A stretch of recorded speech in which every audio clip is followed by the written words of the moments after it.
తిరుమలకు తొలి గడపగా ప్రశస్తిగాంచిన ప్రసిద్ధ దివ్యక్షేత్రం దేవుని కడప. శ్రీ వెంకటేశ్వర స్వామి లక్ష్మీ సమేతుడై కొలువుదీరిన పురాతన దేవాలయం దేవుని కడప.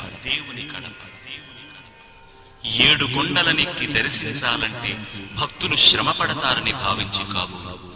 కరుణామూర్తి అయిన తిరువెంకటనాథుడు గిరులు దిగివచ్చి ఈ దేవుని కడపలో విరాజిల్లుచున్నాడు.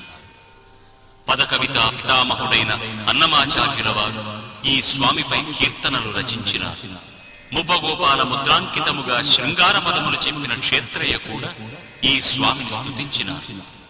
ఈ భక్తి గీతాల సంపుటిలో అన్నమయ్య, క్షేత్రయ్య పదములతో పాటు సాయికృష్ణ యాచేంద్ర రచనలు మేళవించి సహృదయ శ్రోతలకు సభక్తికంగా సమర్పిస్తున్నారు ఈ దేవస్థానం అధ్యక్షులు మరియు పాలక మండలి సభ్యులు. ఈ పాటలను ఆలకించండి, ఆనందించండి, శ్రీనివాసుని అనుగ్రహములకు పాత్రులు కండి.